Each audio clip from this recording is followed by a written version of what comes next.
Show you how to change the filament in the 3D printer and get it ready for printing.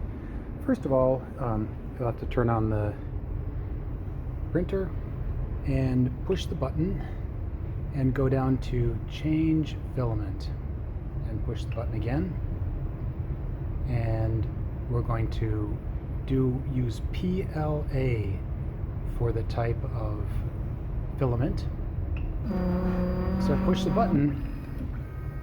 It's going to take a little time to warm up, and the reason I'm changing this one, I'm going to use red, but if it's cracked like this, it'll probably break coming through, so I'm going to need to take that out and put a new bit of filament in. Now that the machine has heated up, we can take the old filament out.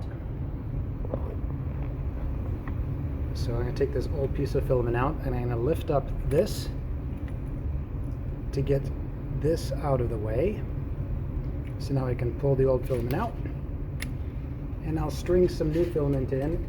Actually, I'm going to keep the same color, so I'll just put red back in, but after the break. Now I'm sliding it in next to this little wheel. I'm going to kind of show you where it's going. It's going in there, and sometimes it gets stuck, so I'm kind of pushing it, wiggling a little bit to see if I can get it to go all the way through.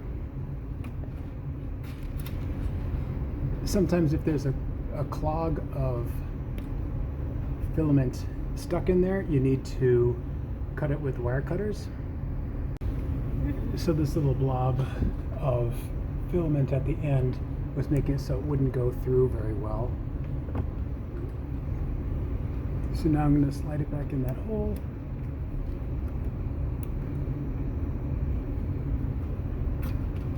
Now it feels like it's gone all the way down.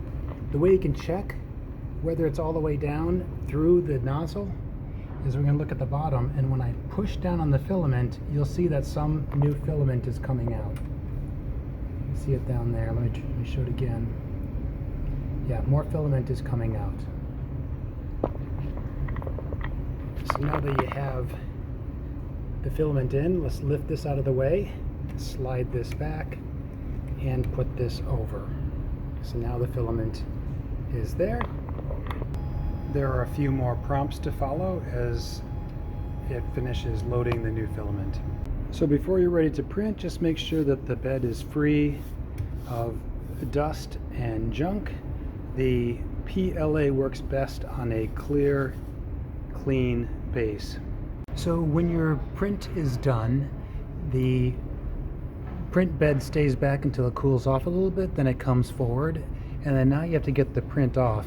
A lot of times this is stuck very hard. I was able to pull this off alone, but you might have to use a little spatula like this, a putty knife. Please don't gouge going in, but if you do this at a very shallow angle, you might be able to get under the corner and twist to pop it up. It's a little bit hard to do. There we go. A little twisting motion like this popped it up, and I was able to get it off. If you have a real trouble with it, you can ask for help. And then when you're done, just turn off the machine and you're done.